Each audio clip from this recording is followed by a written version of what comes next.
بسم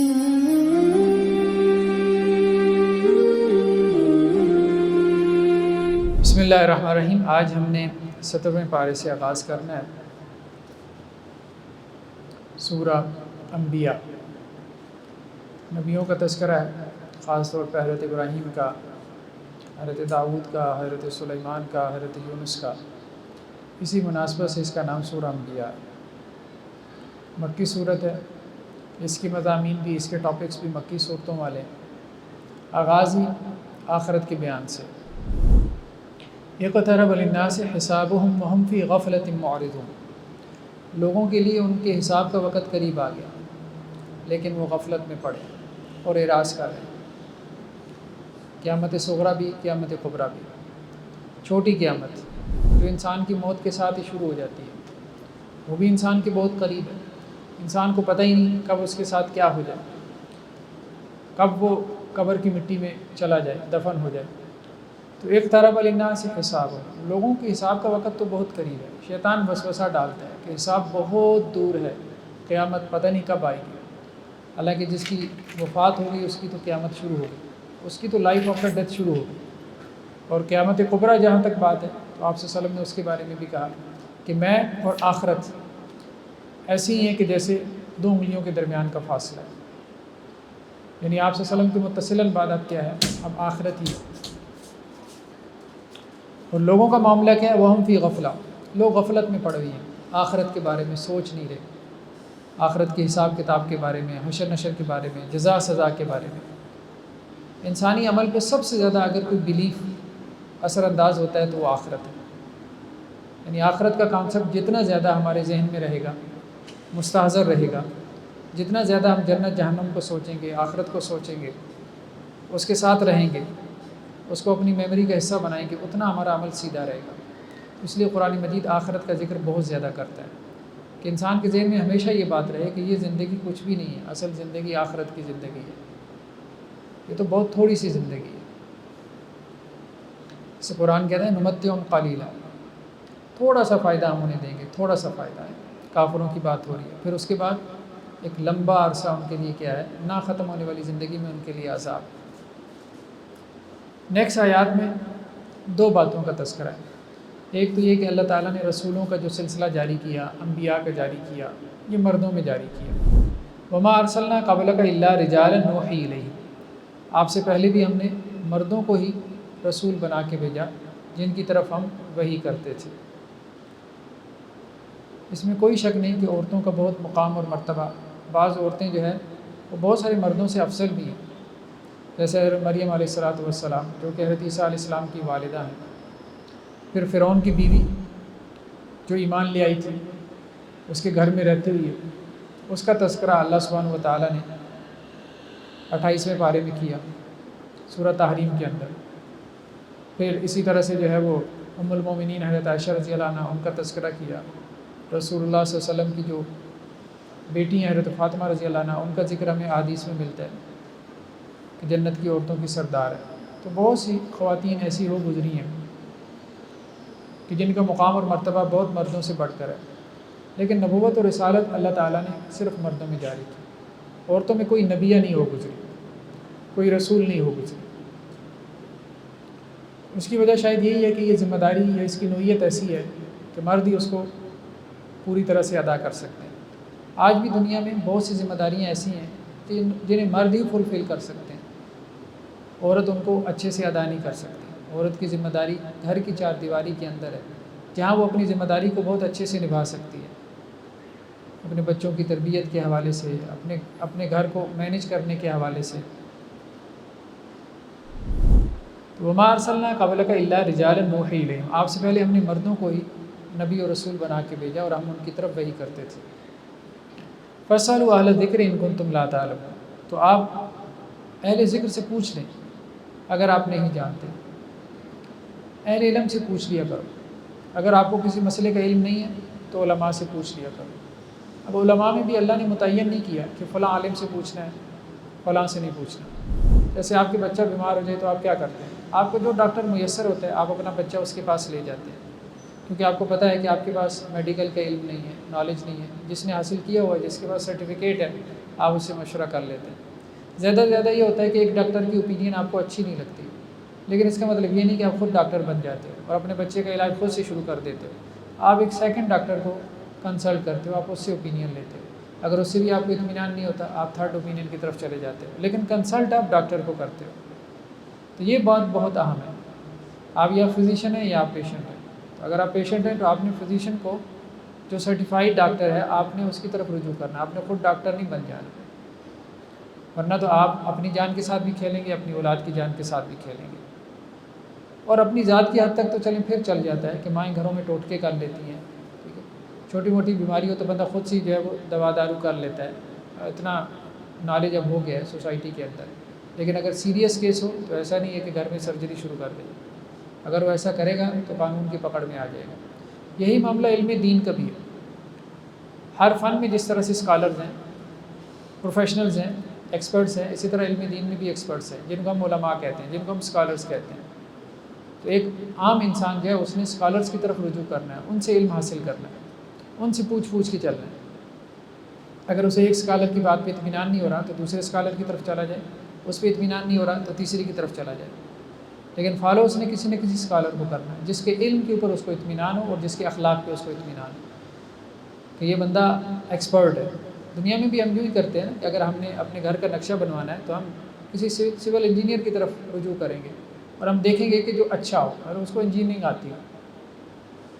تو اسی طرح سے اگر اپنے گھر میں اب کوئی ڈرائیور وغیرہ رکھنا ہے تو ہم دیکھیں گے کہ اس کو ڈرائیونگ آنی چاہیے.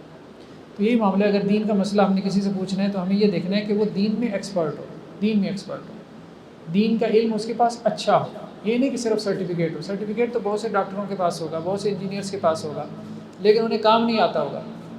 تو جسے کام نہیں آتا آپ اس سے کام لیتے بھی نہیں ہو. بہت سے ڈرائیورس کے پاس ڈرائیونگ لائسنس ہوگا لیکن اسے ڈرائیونگ نہیں آتی ہوگی. تو سرٹیفکیٹ کچھ بھی نہیں ہے.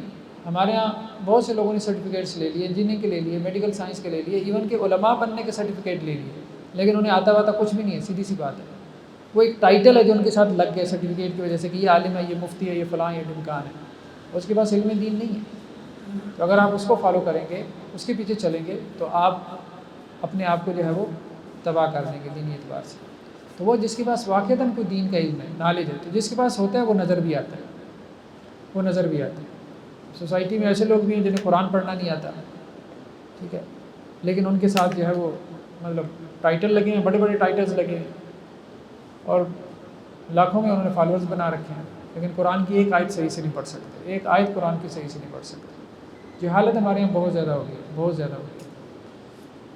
اللہ کے رسول صلی اللہ علیہ وسلم نے بھی فرمایا کہ یہ قیامت کی نشانیوں میں سے کہ لوگ جاہلوں کو اپنا امام بنا لیں گے، جاہلوں کو فالو کریں گے. اور وہ جاہل کیا کریں گے؟ خود بھی گمراہ ہوں گے اور جو ان کے فالوورز ہوں گے ان کو بھی گمراہ کریں گے. تو یہ بہت ضروری ہے اس چیز کو دیکھ کے چلنا کہ جس عالم کو آپ فالو کر رہے ہیں تو وہ ایکسپرٹ ہو. اور دوسرا یہ کہ سنسیئر ہو، اپنے دین کے ساتھ، اپنے پروفیشن کے ساتھ سنسیئر ہو، اخلاص ہو اس کے اندر اور سچائی ہو. بعض اوقات ایک بندہ ایکسپرٹ تو ہوتا ہے لیکن سنسیئر نہیں ہوتا. بہت سے ڈاکٹرز ہیں ایکسپرٹ تو ہوں گے لیکن ڈاکٹر سے زیادہ ڈاکو ہوں گے، اپنے پیشے کے ساتھ سنسیئر نہیں ہوں گے، ٹھیک ہے، کرپٹ ہوں گے. مثال کے طور پہ کرپشن کریں گے. اب ظاہری بات ہے کہ جہاں بھی ان کو لگے گا، جیسے ہمارے ہاسپٹلس میں ہوتا ہے، آپ دیکھتے ہیں عموماً لوگوں کو شکایت ہوتی ہے، ڈیلیوری کے کیس کو کیا کرتے ہیں، سی سیکشن بنا دیتے ہیں. تو اب وہ کیا ہے، کرپشن کر رہے ہیں. تو عالم کو بھی کرپٹ نہیں ہونا چاہیے، کرپٹ نہیں ہونا چاہیے. ایک تو یہ کہ وہ ایکسپرٹ ہو، اس کے پاس علم دین ہو، اور دوسرا کرپٹ نہ ہو، بااخلاق ہو، اس کے اخلاق بگڑے ہوئے نہ ہو. اگر اخلاق بگڑی ہوں گے تو پھر بھی وہ فساد برپا کرے گا، پھر بھی وہ آپ کو تباہ کرے گا، پھر بھی وہ آپ کو نقصان پہنچائے گا، بھلے اس کے پاس نالج کتنا ہی کیوں نہ ہو. تو دین کا گہرا علم اور اچھے اخلاق، بس جس عالم نے یہ چیز دیکھ لیں اس کو فالو کریں. قرآن یہ کہتا ہے کہ عوام الناس ہیں یا علماء ہیں، تو عوام کا کام ہے کہ علماء کو فالو کریں. نیکسٹ آیات کے اندر اللہ سبحانہ و تعالیٰ نے زمین اور آسمان کی پیدائش کے حوالے سے بیان کیا. کیا بیان کیا؟ وما خلقنا السماء والارض وما بینہما لاعبین. زمین اور آسمانوں کو ہم نے کھیل تو یہ نہیں پیدا کیا، کھیل تماشا نہیں ہے جو اللہ نے زمین اور آسمان کو پیدا کر دیا، نہیں.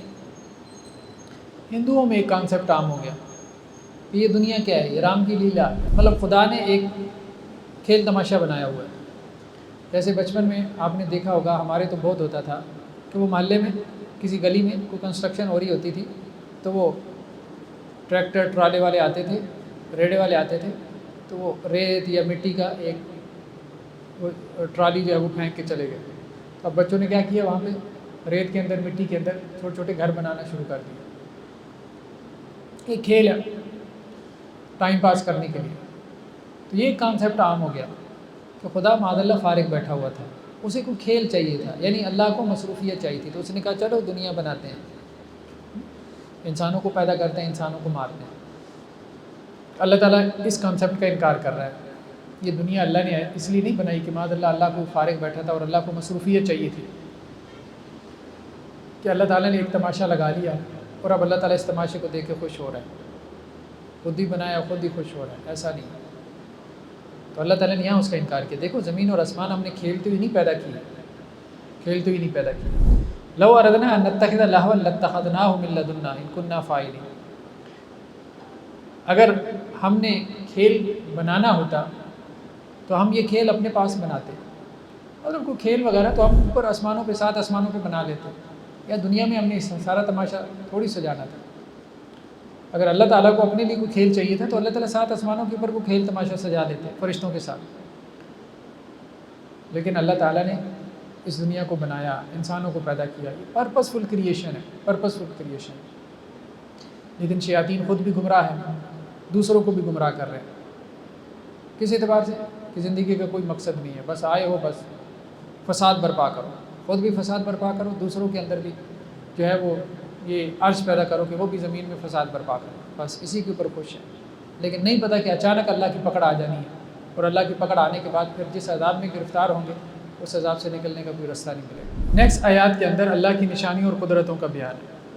اولم یر الذین کفروا ان السماوات والارض کانتا رتقا ففتقناہما۔ کیا انہوں نے غور نہیں کیا؟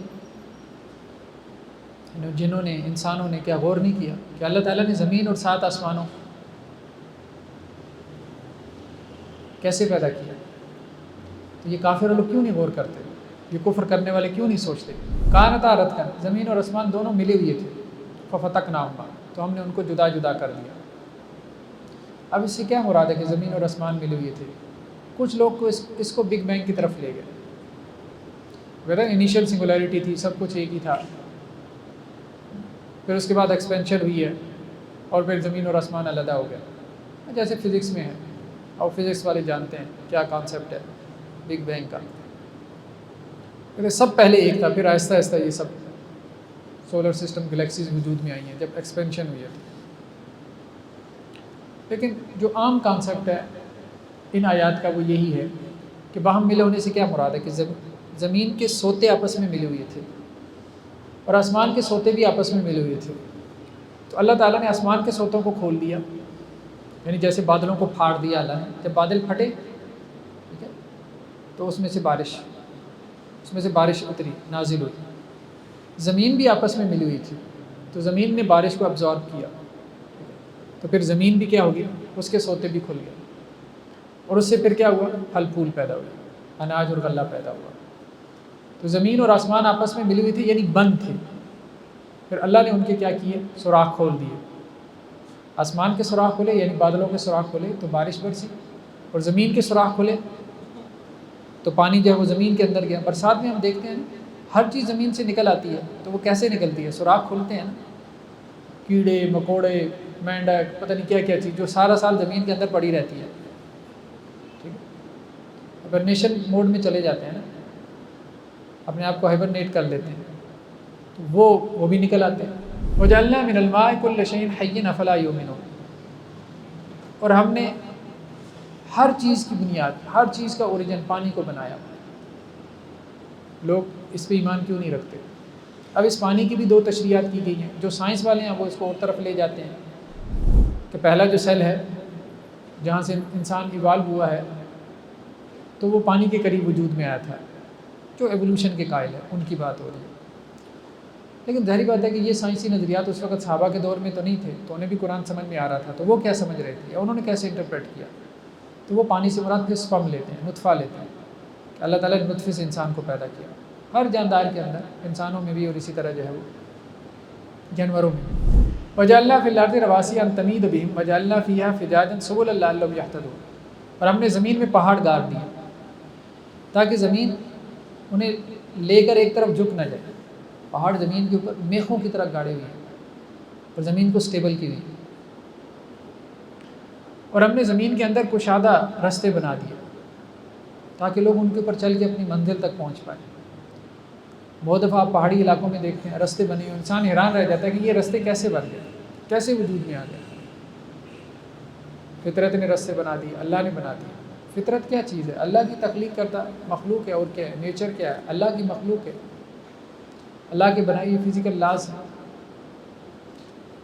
اللہ کا ورک ہے، ورک آف گاڈ ہے، اور کچھ بھی نہیں ہے۔ نیکسٹ آیات کے اندر اللہ کی نشانی اور قدرتوں کے بیان میں کچھ اور نشانیوں کا تذکرہ ہے۔ وَجَعَلْنَا السَّمَاءَ سَقْفًا مَحْفُوظًا، اور ہم نے آسمان کو ایک محفوظ چھت بنایا۔ اب اس کی بھی جو سائنس والے ہیں وہ اور انٹرپریٹیشن میں چلے جاتے ہیں، وہ کہتے ہیں جو اوزون کی لہر ہے فلاں فلاں، ٹھیک ہے، ہمارے زمین کے اوپر ایک لہر ہے جو سورج کی جو نقصان دہ شعاعیں ہوتی ہیں ان کو روکتی، تو ایسی چیزوں کو نیچے زمین پہ نہیں آنی دیتی۔ تو اللہ تعالیٰ نے اس کو محفوظ چھت بنا دیا کہ نقصان دہ چیزیں اوپر فضا سے، اسپیس سے ہمارے پلانٹ ارتھ پہ نہیں آتی، وہ لیئر ان کو گزرنے نہیں دیتی، اوزون لیئر اس کو کہتے ہیں۔ لیکن وہی بات یہ ہے کہ پرانے زمانے میں تو اب ایسے سائنسی نظریات نہیں تھے، تو وہ کیسے اس کو انٹرپریٹ کرتے تھے؟ تو وہ ایک عمومی جو مفہوم تھا کہ یہ جو جنات اوپر چلے جاتے تھے آسمانی دنیا تک اور سن گن لینے کی کوشش کرتے تھے، تو اب فرشتوں سے کیا کرتے تھے؟ شہاب ثاقب کھاتے تھے، آگ کے کوڑے کھاتے تھے، اور وہاں سے دم دبا کے بھاگتے تھے۔ وَجَعَلْنَا السَّمَاءَ سَقْفًا مَحْفُوظًا، اور ہم نے آسمان کو جو ہے وہ محفوظ چھت بنایا۔ وَهُمْ عَنْ آيَاتِهَا مُعْرِضُونَ، اور وہ ان آیات سے کیا کر رہے ہیں؟ اعراض کر رہے ہیں، اللہ کی آیات سے، اللہ کی نشانیوں سے اعراض کر رہے ہیں، سمجھ نہیں آئی اتنی بڑی اللہ کی نشانی ہے۔ یعنی شیاطین کو ابھی بھی بات سمجھ میں نہیں آ رہی کہ آسمانی دنیا پہ جب جا رہے ہیں اور وہاں سے آگ کے انگارے کھا کے واپس آ رہے ہیں، تو کیوں نہیں سمجھ میں آ رہی کہ ان کا کوئی بس نہیں ہے، ان کے پاس کوئی اختیار نہیں ہے، اور یہاں پہ بھی مار کھا رہے ہیں اور آخرت میں بھی انہوں نے مار کھانی ہے، اور ایک دن جہنم میں انہوں نے مار کھانی ہے، اور پھر جہنم میں جب جانا ہے تو پھر واپسی نہیں ہے، نکلنے کا کوئی رستہ نہیں ہے، لیکن نہیں سمجھ رہے۔ ابلیس نے ان کو پٹی پڑھا دی ہے، ان کو شر کے رستے پہ لگا دیا۔ وَهُوَ الَّذِي خَلَقَ اللَّيْلَ وَالنَّهَارَ وَالشَّمْسَ وَالْقَمَرَ، وہی اللہ تعالیٰ جس نے دن کو پیدا کیا، رات کو پیدا کیا، سورج کو پیدا کیا، چاند کو پیدا کیا۔ كُلٌّ فِي فَلَكٍ يَسْبَحُونَ، ہر ایک چیز اپنے مدار میں تیر رہی ہے، اپنے آربٹ میں۔ آج ہمیں پتہ ہے کہ پلانٹ ارتھ زمین سورج کے گرد تیر رہی ہے، تو قرآن نے آج سے 1400 سال پہلے اس کی طرف اشارہ کر دیا۔ ٹھیک ہے، اس وقت بھی ایسٹرانومی تھی، فلکیات تھی، گریکس کے ہاں تھی، پھر مڈل ایجز میں بھی آئی، لیکن اتنے واضح کانسیپٹس نہیں تھے ایسٹرانومی کے، فلکیات کے۔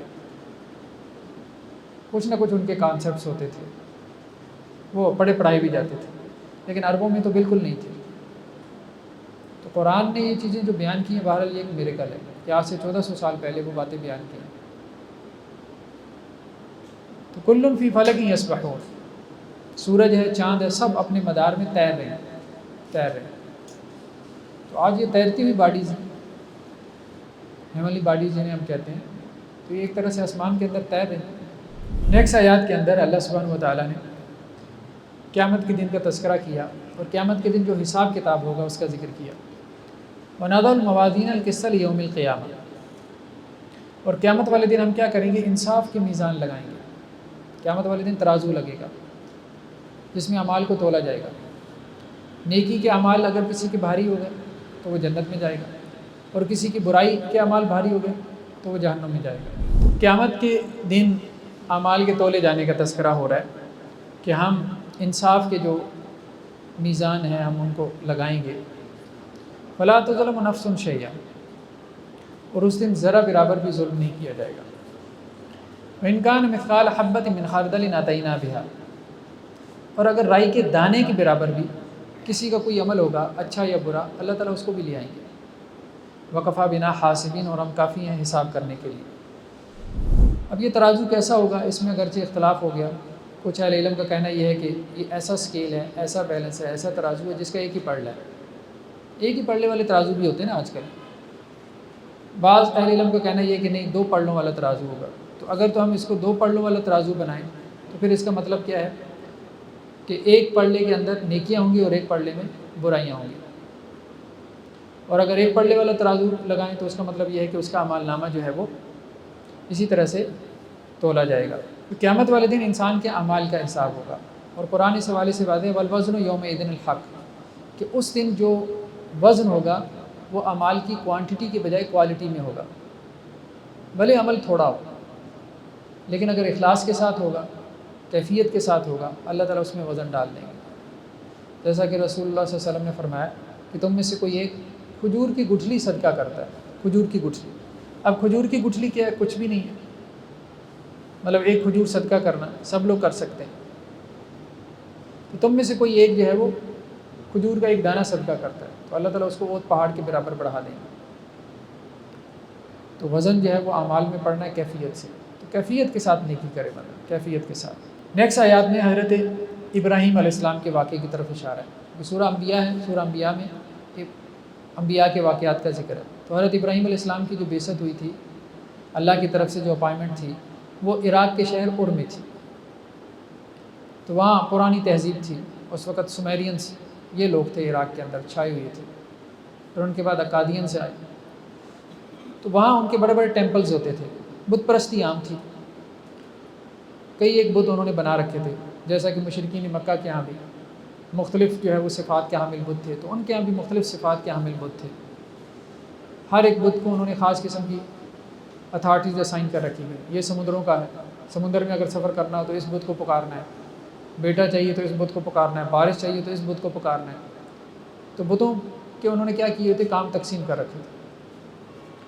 تو ٹیمپل ہوتا تھا، اس ٹیمپل میں انہوں نے سارے بت جو ہے وہ رکھے ہوتے تھے۔ تو حضرت ابراہیم علیہ السلام نے اپنی قوم میں دعوت اور تبلیغ کا کام کیا، ان کو سمجھایا کہ بھائی یہ ٹھیک نہیں ہے، یہ بت پرستی، بتوں کی پوجا کرنا یہ ٹھیک نہیں ہے۔ لیکن وہ باز نہیں آ رہے تھے۔ تو ایک دن میلہ تھا ان کا، اور شہر سے ذرا ہٹ کے انہوں نے اس میلے پہ جانا تھا، تو حضرت ابراہیم علیہ السلام کو بھی انہوں نے دعوت دی، لیکن انہوں نے انکار کر دیا۔ جب وہ سارے لوگ میلے پہ چلے گئے تو پیچھے سے حضرت ابراہیم علیہ السلام ان کے معبد خانے میں گئے، ٹیمپل میں گئے، اور جتنے بت پڑے تھے سب کو توڑ دیا، کسی کی کان، کسی کی ناک، کسی کی ٹانگ اڑا دی۔ اور پھر اس کے بعد جو کلہاڑا تھا یا تیشہ تھا وہ بڑے بت کے کندھے پہ لٹکا دیا۔ اب جب وہ واپس آئے ہیں اور انہوں نے دیکھا ہے کہ ان کے بتوں کا یا خداؤں کا کیا حشر ہے، تو وہ اس پہ سیخ پا ہو گیا، غصے میں آ گئے۔ اب آپس میں ایک دوسرے سے کہنے لگے کہ یہ کس نے کیا ہے؟ تو انہوں نے کہا جی ایک ہی ہو سکتا ہے جو ان بتوں کو برا بھلا کہتا ہے، اور وہ نوجوان ابراہیم ہے۔ تو سب نے کہا کہ ذرا ابراہیم کو بلا ان سے پتہ کرتے ہیں۔ قالوا انت فعلت هذا بآلهتنا یا ابراہیم، تو وہ کہنے لگے کہ اے ابراہیم کیا آپ نے یہ کیا ہمارے خداؤں کے ساتھ، یہ آپ نے کیا؟ قال بل فعلوا كبيرهم هذا، تو حضرت ابراہیم نے کہا کہ یہ بڑا ہے، شاید اس نے کیا ہوگا۔ فاسألوهم، ان سے پوچھ لو، ان كانوا ينطقون، اگر یہ بولتے ہیں، یعنی بڑے سے پوچھ لو نا، اگر بڑا نہیں بتا سکتا تو یہ جن کے ہاتھ پاؤں کسی نے کاٹ دی ہیں، ناک اڑا دی، کان اڑا دیا، تو انہی سے پوچھ لو کہ کس نے ان کے ساتھ ظلم اور زیادتی کی، اگر تو یہ بولتے ہیں۔ فراجعوا الی انفسہم، تو وہ سارے کے سارے جو ظالم کافر تھے، بت پرست، انہوں نے اپنی طرف رجوع کیا۔ فقالوا انکم انتم الظالمون، تو اپنے آپ کو کہنے لگے کہ ہاں تم ظالم ہو، ابراہیم ٹھیک ہے۔ تو یہ اللہ تعالیٰ ایک لمحے کے لیے ہدایت دکھاتا ہے، سیدھا راستہ اللہ تعالیٰ ایک لمحے کے لیے دکھاتا ہے، لیکن وہ کافر مشرک جو ہے وہ سمجھتا نہیں ہے۔ جس کو سمجھ میں آ جاتی ہے وہ اپنی آخرت بنا جاتا ہے، اور جو ضد میں آ جاتا ہے، جسٹیفائی کرنا شروع کر دیتا ہے، ابلیس کی وسوسوں میں آ جاتا ہے، وہ اپنی آخرت تباہ کر دیتا ہے۔ تو ایک لمحے کے لیے اللہ تعالیٰ حق ضرور کھولتا ہے، تاکہ قیامت والے دن اسے یہ نہ ہو کہ میرے اوپر حق واضح نہیں ہوا تھا، مجھ تک حق نہیں پہنچا تھا، وہ جن ہو یا انسان۔ تو اب ان کے لیے بھی وہ حق واضح ہوا۔ جب حق ان کے لیے واضح ہوا تو انہوں نے اپنے جیوں میں غور کیا۔ قرآن میں یہ بھی الفاظ ہیں کہ ان کے سر جو ہے وہ جھک گئے، ثم نکسوا علی رؤوسہم، سر ان کے جھک گئے شرم کے مارے۔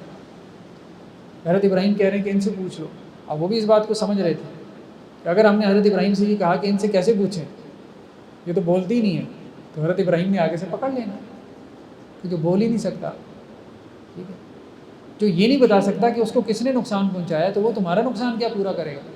جو اپنے نقصان کا پورا کرنا تو دور کی بات، یہ نہیں تمہیں بتا سکتا کہ اس کا نقصان کیا کس نے،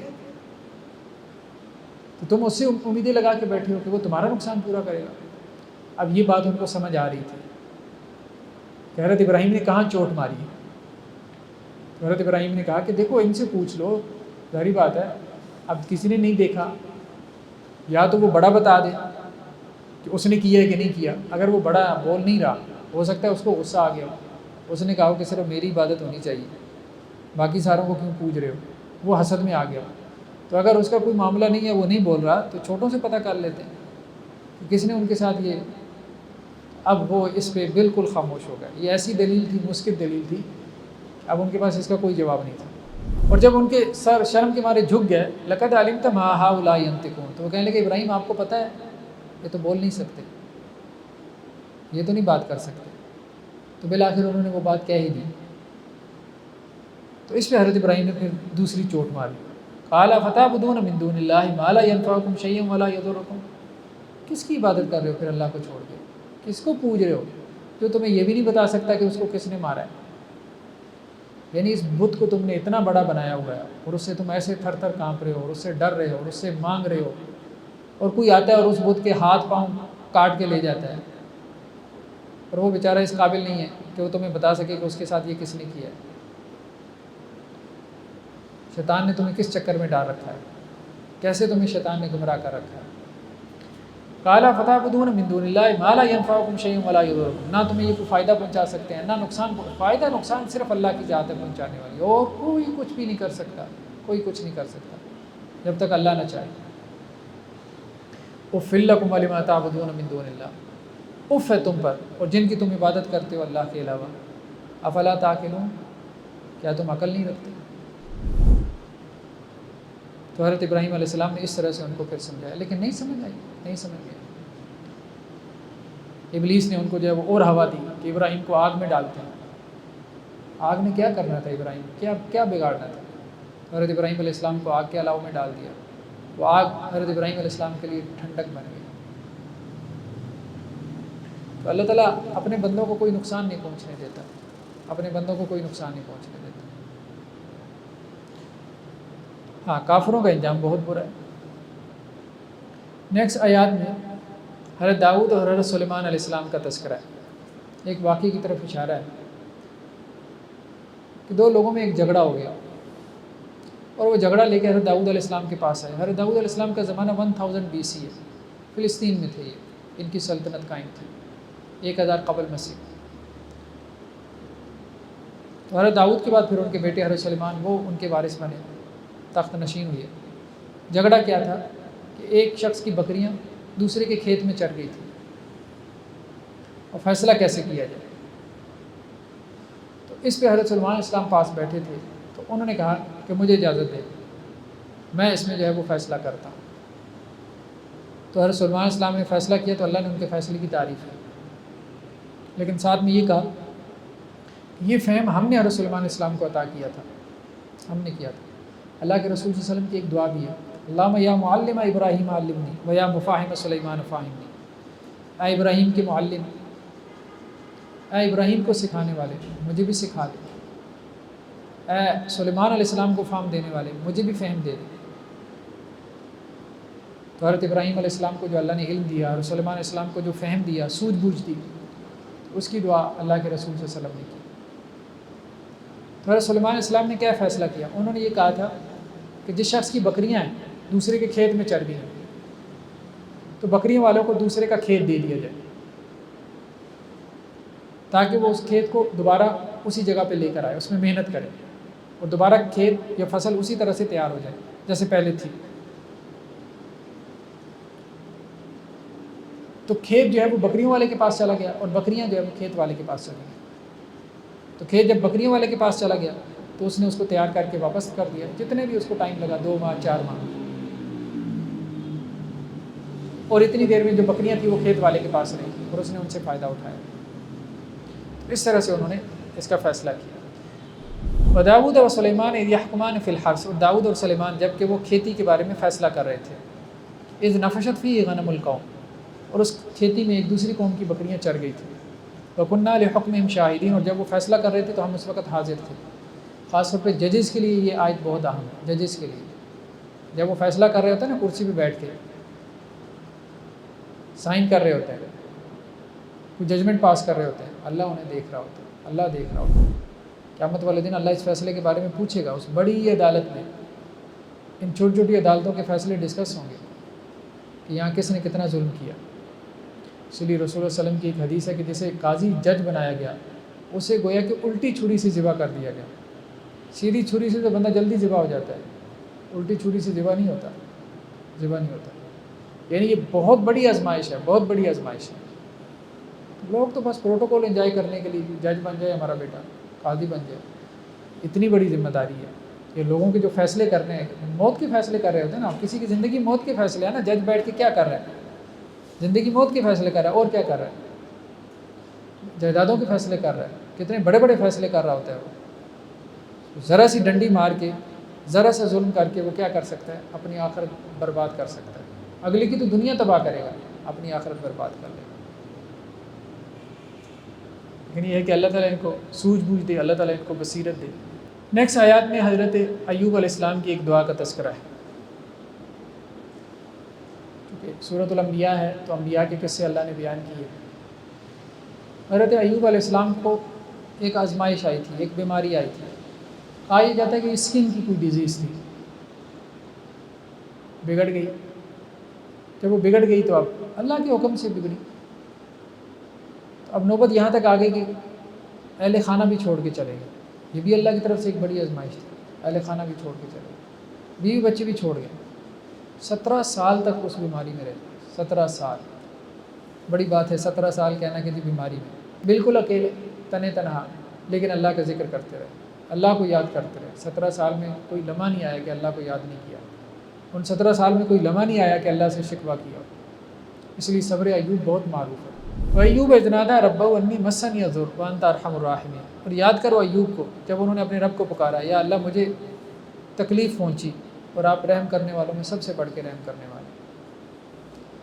شیطان نے مجھے تکلیف پہنچا دی، شیطان نے چھو کر مجھے تکلیف پہنچا دی، تو آپ رحم کرنے والوں میں سے سب سے بڑھ کر رحم کرنے والے ہیں، مجھ سے شیطان کی تکلیف کو دور کر دیں۔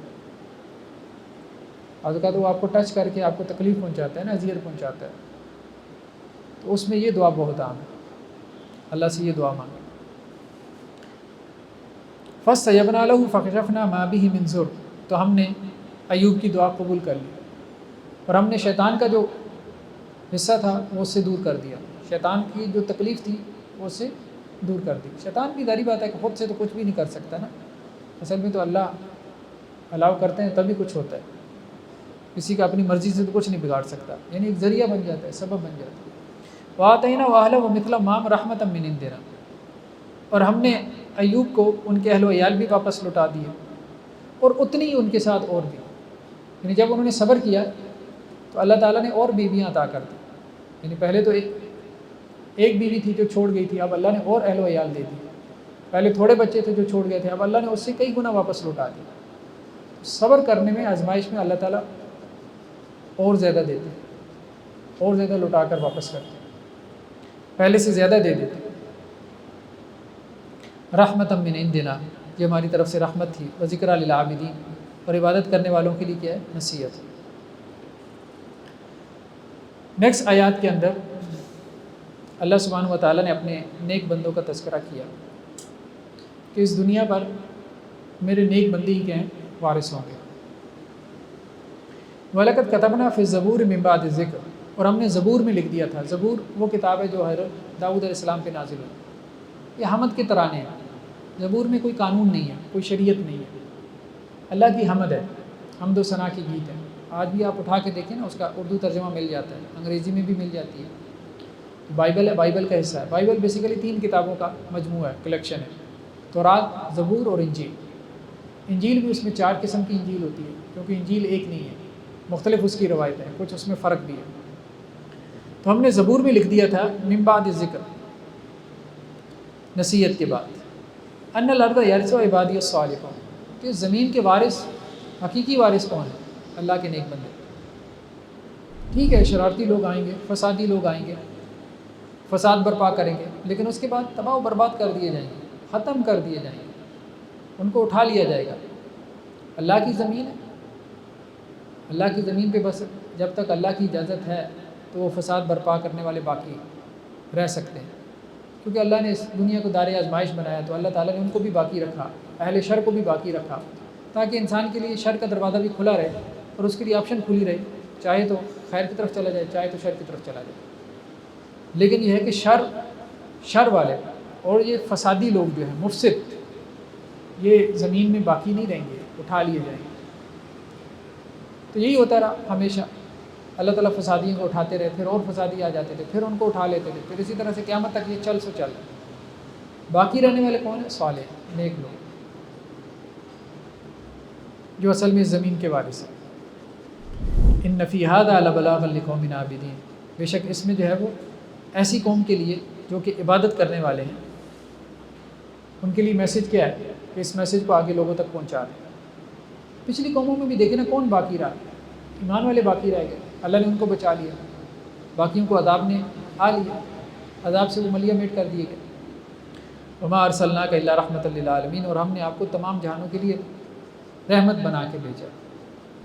اللہ کے رسول صلی اللہ علیہ وسلم کے بارے میں کہا جا رہا ہے تمام جہانوں کے لیے، یعنی انسانوں کے لیے بھی آپ رحمت تھے ہی تھے، یہاں تک کہ وار ایتھکس بھی آپ صلی اللہ علیہ وسلم نے سب سے پہلے ہمیں سکھائیں، بتلائیں کہ میدان جنگ میں بھی دشمن کے ساتھ حسن سلوک کرنا ہے۔ وہ جو تم سے لڑنے کے لیے آیا ہے، وہ جو تمہیں قتل کرنے کے لیے آیا ہے، تم نے اس کے ساتھ بھی اخلاق سے پیش آنا، اس کے ساتھ بھی اخلاق سے پیش آنا۔ جس نے ہتھیار ڈال دیا اس کو قتل نہیں کرنا، جس نے اپنے گھر کا دروازہ بند کر لیا اس کو قتل نہیں کرنا، جو قیدی بن کے آ گیا اس کے ساتھ اچھا سلوک کرنا ہے، اس کے حقوق مقرر کیے۔ تو اللہ کے رسول صلی اللہ علیہ وسلم رحمت للعالمین تھے، تمام جہان والوں کے لیے، جانوروں کے لیے رحمت للعالمین تھی۔ سب سے پہلے اینیمل رائٹس، اس کی بات اللہ کے رسول صلی اللہ علیہ وسلم نے کی۔ آج ہم کہتے ہیں کہ جی یورپ اینیمل رائٹس کی بات کر رہا ہے، یورپ کو تو ابھی اینیمل رائٹس کی بات سوچی ہے، اور خیر وہ تو صرف اینیمل رائٹس کی بات کر رہے ہیں، انسانوں کے حقوق کی تو وہ بات کرتی ہی نہیں، یعنی کتے بلے کے حقوق ان کے نزدیک ہیں، لیکن یہ ہے کہ فلسطینیوں کے حقوق نہیں ہیں، مسلمانوں کے حقوق نہیں ہیں، تو وہ انہوں نے اپنے چکر چلائے ہیں۔ منارٹیز کے حقوق کی بات کرتے ہیں، لیکن صرف بات کرتے ہیں، دیتے کچھ بھی نہیں۔ آج بھی دیکھ لیں، مطلب اس پہ تو آزادی ہے کہ آپ بے لباس ہو کے پبلک پلیسز پہ گھومیں پھریں، بیچز پہ گھومیں پھریں بے لباس ہو کے، لیکن کوئی خاتون اپنا، مسلمان خاتون اپنا چہرہ کور کر لے، اپنا فیس کور کر لے، تو اس کو آزادی نہیں اپنا فیس کور کر لے۔ پبلک پلیسز پہ اب فرانسیسیوں نے بین کر دیا کہ جی اگر کسی مسلمان خاتون نے حجاب کیا، فیس کور کیا پبلک پلیس پہ، تو ہم اس کو فائن ڈالیں گے۔ یہ وہ آزادی ہے؟ کیا آزادی ہے؟ عورتوں کو بیوقوف بنایا ہوا ہے آزادی کے نام پہ۔ اصل میں تو یہ مردوں کی آزادی ہے، مردوں کی آزادی، یعنی مردوں کا دل خوش کرنے کے لیے انہوں نے جو ہے وہ عورتوں کو ایک لائن پہ لگا دیا کہ دیکھو تمہاری آزادی کیا ہے کہ کپڑے اتار دو تاکہ مرد خوش ہو تمہیں دیکھ کے۔ تو وہ مرد کی آنکھیں سینکنے کے لیے اس کو پٹی بڑھائی اور اس نے اس کو آزادی سمجھ لی۔ بہت ہی غلط راستے کے اوپر عورتوں کو ڈال دیا ہے فیمنزم کی تحریک نے، لبرلزم کی تحریک نے۔ جو ان کو حقوق بتائے جا رہے ہیں کہ یہ عورتوں کے حقوق ہیں، وہ بیسیکلی مردوں کے عیاشی ہے، عورتوں کے حقوق نہیں ہیں، لیکن عورتوں کو بات سمجھ میں نہیں آ رہی۔ اور اللہ کے رسول صلی اللہ علیہ وسلم نے جانوروں کے حقوق مقرر کیے۔ اونٹنیوں کے بارے میں کہا کہ اگر ان کا دودھ دونا ہو تو ملک پلیسز کے اوپر ان کا دودھ دو، یعنی تالابوں کے اوپر، تالاب پہ اونٹنی کو کھڑا کرو، پہلے اس کو پانی پلاؤ، پھر اس کا دودھ دو۔ آپ صلی اللہ علیہ وسلم ایک صحابی کے یہاں تشریف لے گئے تو اس کے اونٹ نے آپ صلی اللہ علیہ وسلم سے شکایت کی کہ مجھ سے کام زیادہ لیتا ہے اور مجھے چارہ کم ڈالتا ہے۔ آپ صلی اللہ علیہ وسلم نے فرمایا کہ جانوروں کے بارے میں اللہ سے ڈرو۔ یہ بھی لوگوں کو ایجوکیٹ کرنے کی ضرورت ہے۔ ہمارے ہاں یہ جو مزدور پیشہ طبقہ ہے، جانوروں کے اوپر خواہ مخواہ ہر وقت لاٹھی اٹھائے رکھنا، بے جان ہے۔ اب اس بے جان ہونے کا مطلب یہ تو نہیں ہے کہ اب آپ اس کو ماری جاؤ، یہ ٹھیک نہیں ہے۔ جانور کو مارنا یہ بھی ٹھیک نہیں ہے۔ ہاں ٹھیک ہے، اس کو ڈرانے کے لیے کو ہلکا سا چابک لگا دیا وہ ایک علیحدہ چیز ہے، لیکن جس طرح سے وحشیانہ مار ماری جاتی ہے گدھے کو، خچر کو، یا اور جانور ہوتے ہیں جو یہ بار برداری کے کام آتے ہیں، وہ بہت برا جو ہے وہ ایک تاثر ڈالتے ہیں۔ تو اللہ کے رسول صلی اللہ علیہ وسلم وقتاً فوقتاً جو ہے وہ لوگوں کو ایجوکیٹ کرتے تھے، ایون کہ جب جانور ذبح کرنے کی بھی بات آئی تو کیا تعلیم دی؟ اچھے طریقے سے ذبح کرو اور اپنی چھری تیز کر لیا کرو۔ یہ کیوں کہا چھری تیز کر لیا کرو؟ اس کو تکلیف نہ پہنچاؤ، اس کو راحت پہنچاؤ، تو بہت ضروری ہے۔ لیکن یہ بھی بہت ضروری ہے کہ جانوروں کے حقوق کا خیال تو رکھنا ہی رکھنا ہے، اس سے بڑھ کر انسانوں کے حقوق کا خیال رکھنا ہے۔ یہ بھی ایکسٹریم ہے، جانوروں کے حقوق کا تو خیال رکھا لیکن انسانوں کے حقوق جو ہے وہ ان کو پس پش ڈال دیا۔ اب جانور کو تو آپ نے اپنے ساتھ جو ہے وہ پچھلی سیٹ پہ بٹھا لیا لینڈ کروزر میں، BMW میں، لیکن گھر میں جو کام کرنے والی میڈ تھی یا چھوٹی بچی تھی اس کو پیچھے گاڑی کی ڈگی میں بٹھا دیا۔ کتا آپ کے ساتھ بیٹھا ہے گاڑی میں AC میں اور وہ بچی پیچھے ڈگی میں بیٹھی ہے، تو یہ کون سے اینیمل رائٹس ہیں؟ لیکن یہ تماشے ہمیں سڑکوں پہ نظر آتے ہیں۔ انسانوں کی عزت کرنا سیکھیں، انسان کی ایک ویلیو ہے، انسان کی ایک قدر ہے، اس کی ایک رسپیکٹ ہے۔ ٹھیک ہے آپ کے ملازم ہیں، آپ ان سے کام لینا بھی چاہیے، آپ اس کے اگینسٹ ان کو پے کر رہے ہوتے ہیں، لیکن بہرحال ان کو جانوروں سے بدتر نہ بنا، جانوروں سے بدتر نہ بنا۔ وما ارسلناک الا رحمۃ للعالمین، آپ صلی اللہ علیہ وسلم تمام جہانوں کے لیے رحمت تھے، تو ہمیں بھی لوگوں کے لیے رحمت بننا ہے، ہمیں بھی لوگوں کے لیے شفقت بننا ہے، ہمیں لوگوں کے لیے ہٹلر نہیں بننا، ہمیں رحمت بننا ہے، رسول اللہ صلی اللہ علیہ وسلم کا اسوہ پیش کرنا ہے۔ اللہ سے دعا اللہ تعالیٰ عمل کی توفیق دے۔ تو ہمارا نصف پارہ ہو گیا، اب یہ ہم 4 رکعت تراویح ادا کرتے ہیں، پھر اس کے بعد انشاءاللہ بسم اللہ الرحمن الرحیم۔ نیکسٹ 17ویں پارے میں سورہ حج ہے، کیونکہ اس میں حج کا تذکرہ ہے تفصیل کے ساتھ، تو اس لیے اسی مناسبت سے اس کا نام سورہ حج پڑ گیا۔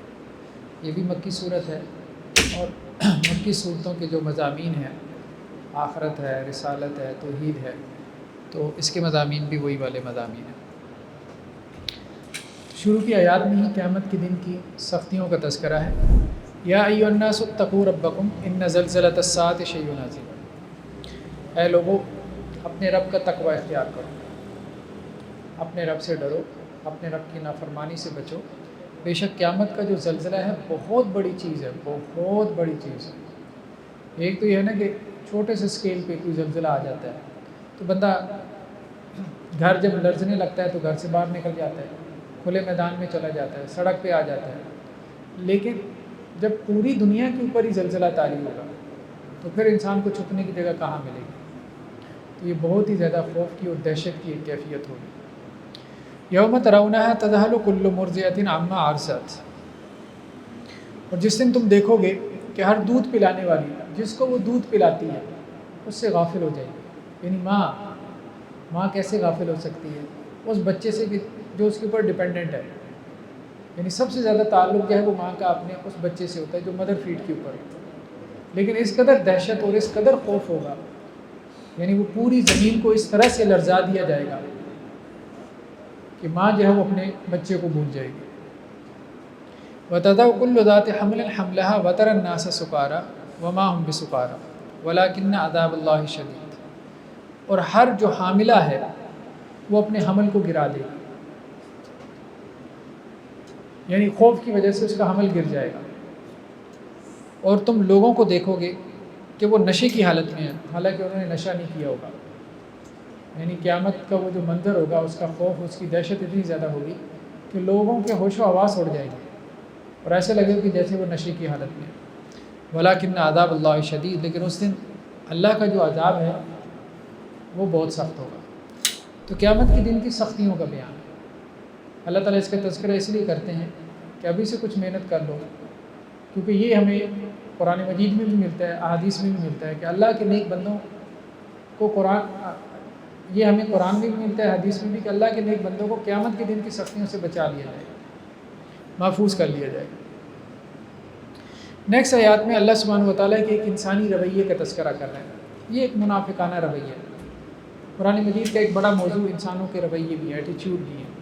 اللہ تعالیٰ اس کی اصلاح چاہتے ہیں تاکہ انسان کا اللہ کے ساتھ تعلق بہتر ہو، اچھا ہو۔ فرمایا وَمِنَ النَّاسِ مَن يَعْبُدُ اللَّهَ عَلَىٰ حَرْفٍ، اور لوگوں میں سے وہ بھی ہیں جو اللہ کی عبادت کرنا چاہتے ہیں لیکن کنارے کنارے، جیسے کچھ لوگ سمندر کے کنارے نہانا چاہتے ہیں، مطلب ڈیپ سی میں نہیں جانا چاہتے، ڈوب نہ جائیں۔ تو اسی طرح سے بہت سارے لوگ دین کو پریکٹس کرنا چاہتے ہیں لیکن کنارے کنارے۔ اس سے کیا مراد ہے؟ بس موٹے موٹے احکامات، جیسے سمندر کے پانی کو ہاتھ لگا کے نا ایک بندہ واپس آ جائے، تو اسی طرح بس دین اسلام کو ہاتھ لگا کے پیچھے ہو جائے۔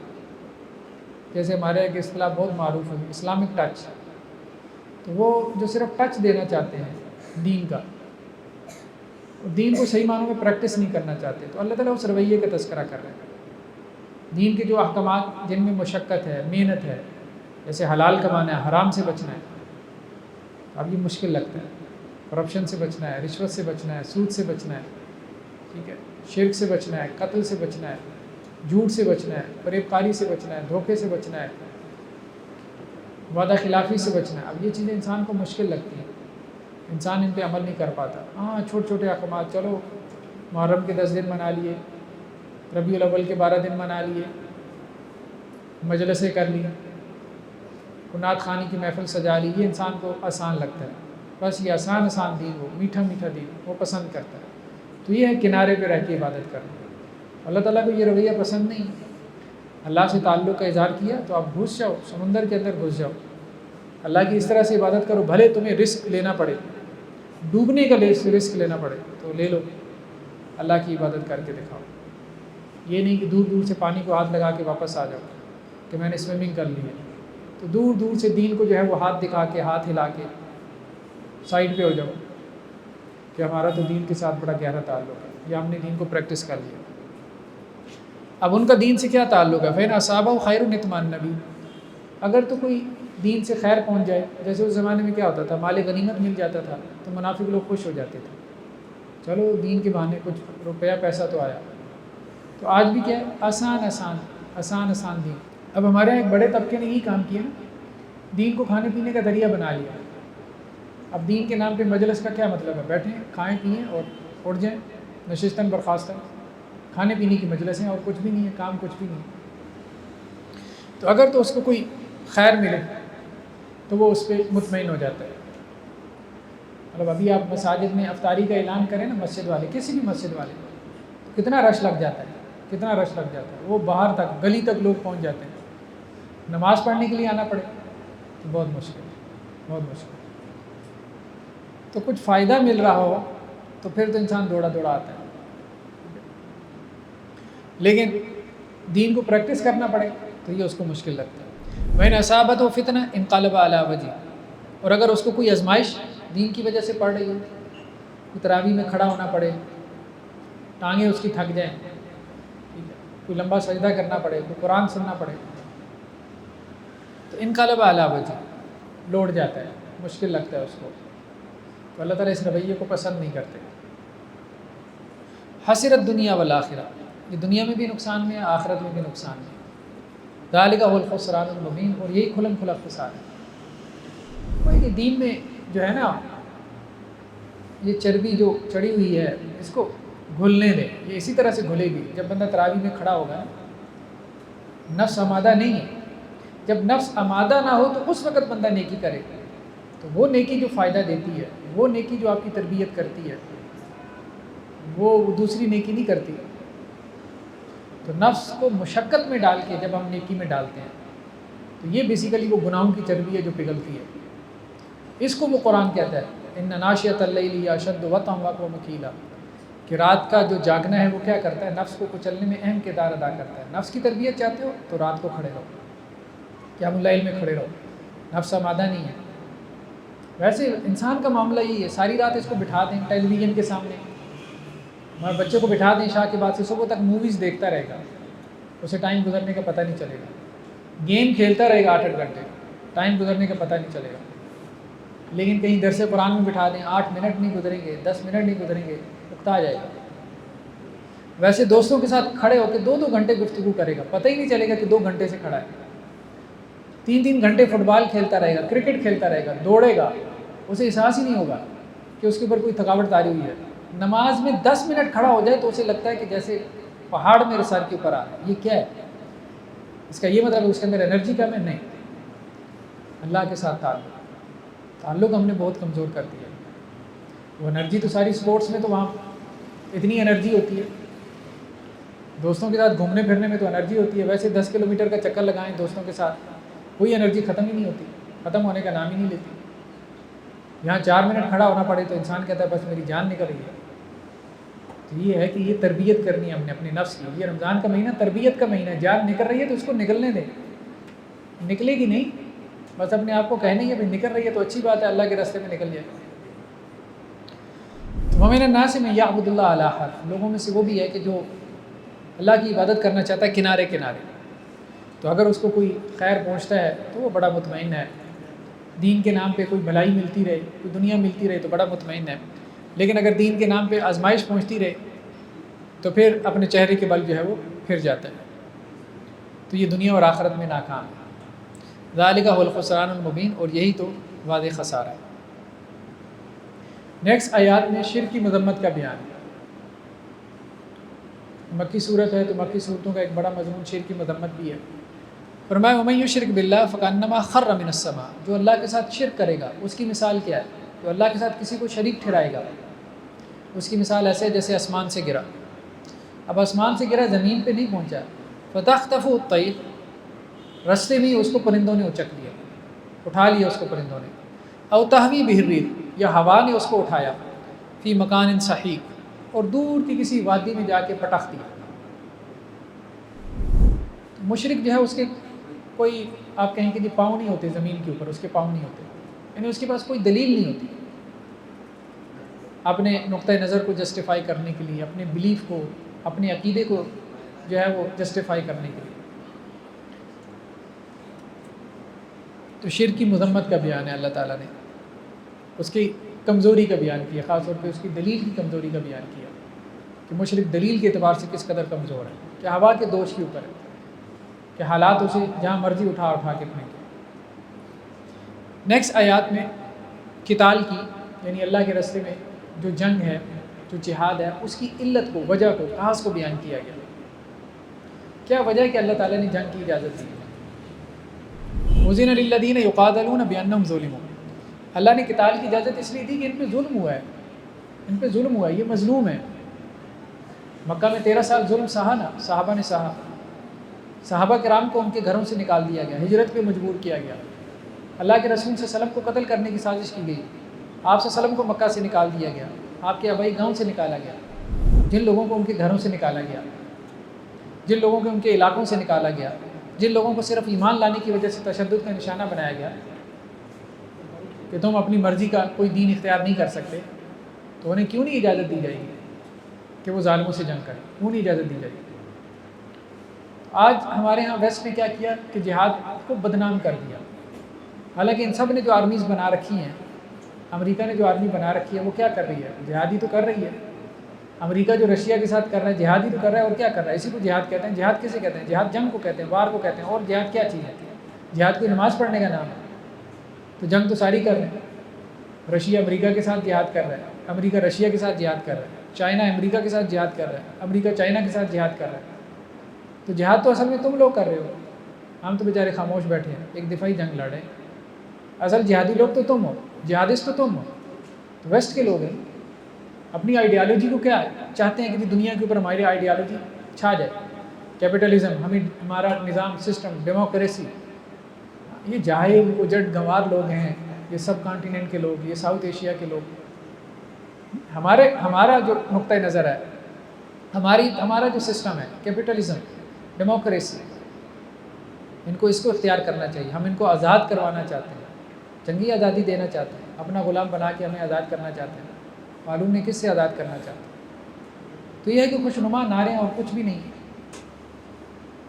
اپنے آپ کو متمدن بنائے ہوئے، سویلائز بنائے ہوا ہے، باقی ساری دنیا کو، افریقہ کو، ایشیا کو کیا ہے کہ یہ جاہل لوگ ہیں، تو جاہلوں کو جو ہمیں فالو کرنا چاہیے۔ عین ممکن ہے کہ تم خود جاہل ہو۔ تو یہ صورتحال ہے اس وقت جہاں بھی جاتے ہیں. آپ دیکھیں امریکہ جو ہے وہ کوئی دفاعی جنگ تھوڑی لڑ رہا ہے اس وقت، وہ اپنے نظریات کی جنگ لڑ رہا ہے. رشیا کوئی دفاعی جنگ تھوڑی لڑ رہا ہے، چائنا دفاعی جنگ تھوڑی لڑ رہا ہے. یہ سب چاہتے ہیں کہ ان کے نظریات، ان کی آئیڈیالوجی دنیا میں پھیلے. آئیڈیالوجی کا اختلاف ہے، کوئی کمیونسٹ آئیڈیالوجی ہے، کوئی سوشلسٹ آئیڈیالوجی ہے، کوئی کیپٹلسٹ آئیڈیالوجی ہے. ہر اسٹیٹ کی آئیڈیالوجی ہوتی ہے. جب آپ لوگوں کی ایک آئیڈیالوجی ہے اور آپ اس کے لیے لڑ مر رہے ہیں، کولڈ وار ہے پچھلے 100 سال سے لڑ رہے ہیں، دو جو ہے وہ آپ نے ورلڈ وارز بھی لڑ رہی ہیں، تیسری کی آپ لوگ تیاری کر رہے ہیں. تو ایسے میں مسلمان اگر کوئی اسٹیٹ ریاست ہے آئیڈیالوجی رکھے اور اس کی خاطر جو ہے وہ زندہ رہنا چاہے اور کوئی اس آئیڈیالوجی ختم کرنے کے لیے آئے تو وہ اپنے ڈیفینس میں لڑے، تو جی وہ تو جہاد کر رہے ہیں، یہ جہاد کر رہے ہیں. عجیب جو ہے وہ انہوں نے جہاد کو بدنام کر دیا. اصل بات یہ ہے کہ وہ لوگ اس چیز کو سمجھ چکے ہیں کہ انسان کے اندر نفرت کی انرجی ہے، بہت زیادہ نفرت کی انرجی ہے. یہ بات سمجھ لیں، ہر انسان کے اندر اللہ نے محبت کی انرجی بھی رکھی ہے، نفرت کی بھی انرجی رکھی ہے. ان کو کچھ ٹارگٹ چاہیے ہوتا ہے تو وہ کیا کرتے ہیں، جو سمجھدار لیڈرشپ ہوتی ہے اب جیسے ویسٹ میں ہے، تو وہ نفرت کی ساری انرجی جو ان کے عوام میں ہوتی ہے اس کو وہ لنک کر دیتے ہیں. جیسے پہلے رشیا کے ساتھ لنک کر دیا، پھر مسلمانوں کے ساتھ لنک کر دیا. پہلے یہ کہ رشیا آ کے تمہیں کھا جائے گا، اٹھا کے لے جائے گا، پتہ نہیں کیا کرے گا. وہ رشیا سے لڑتے مرتے رہے. پھر اس کے بعد مسلمانوں کا فوبیا پیدا کر دیا، ان کا خوف پیدا کر دیا کہ وہ گھوڑوں کے اوپر آئیں گے، تلواروں سے تمہارے سر اڑا دیں گے، پتہ نہیں کیا کریں گے. اور ساری جو نفرت تھی وہ بجائے اس کے کہ وہ ان کے اپنے حکمرانوں کے خلاف نکلتی، جو حکمران ان کو لوٹ کھسوٹ رہے تھے، وہ ساری انہوں نے ادھر موڑ دی، مسلمانوں کی طرف موڑ دی. تو یہ دنیا کے چلاک ترین لوگ ہوتے ہیں، یہ جو لیڈرشپ ہوتی ہے، یہ لوگوں کی نفرتوں کو کس طرح سے یوٹیلائز کرتے ہیں، ان کو بلاسٹ کرتے ہیں. تو بہرحال دنیا میں خیر جو کچھ یہ چل رہا ہے جنگ کے نام پہ، ازمس کے نام پہ، ان کو سمجھنے کی ضرورت ہے. تو اللہ سبحانہ و تعالیٰ یہاں پہ یہی بات کہہ رہے ہیں کہ جو اللہ نے قتال کی اجازت دی ہے جنگ کی، تو اس لیے ان پہ ظلم ہوا ہے. تو ایک بندہ ظلم کا بدلہ لینے کے لیے اگر جنگ کرتا ہے تو اس میں کیا حرج والی بات ہے؟ ساری تو کر رہے ہیں، سب نے کس لیے آرمیز بنائی، سیلف ڈیفنس کے لیے بنائی. وَإِنَّ اللَّهَ عَلَىٰ نَصْرِهِمْ لَقَدِيرٌ، اور بے شک اللہ تعالیٰ ان کی مدد پہ لازماً قدرت رکھتا ہے. مظلوم کی مدد اللہ تعالیٰ لازماً کرے گا، مظلوم کی مدد کرے گا. نیکسٹ آیات میں اللہ سبحانہ و تعالیٰ یہ کہہ رہے ہیں کہ اندھا کون ہے؟ بھائی اندھا وہ ہے جس کا دل اندھا ہو چکا ہو، وہ نہیں جس کی آنکھیں اندھی ہیں، جس کا دل اندھا ہو چکا ہے، جو حق کو دیکھنے کی صلاحیت کھو بیٹھا ہے. فرمایا افلم یسیروا فی الارض، یہ زمین میں چلتے پھرتے نہیں، زمین میں سیر سپاٹا کیا کریں، زمین میں چلا پھرا کریں، ٹریولنگ کریں، بہت ضروری ہے. لیکن زمین میں جو آپ نے ٹریولنگ کرنی ہے کس لیے کرنی ہے؟ عبرت کے لیے. اللہ تعالیٰ کہتے ہیں زمین میں چلو پھرو، ٹھیک ہے، لیکن عبرت حاصل کرو. یہ چلنا پھرو تمہیں کیا کریں؟ اللہ کے قریب پہنچا دیں. تو افلم یسیروا فی الارض، کیا وہ زمین میں چلے پھرے نہیں؟ فتکون لہم قلوب یعقلون بہا، تو ان کے دل ہوتے جن کے ذریعے سے وہ سمجھتے، یعنی اپنے دلوں کے ذریعے سے وہ سمجھتے، دل کے ذریعے سے سوچتے.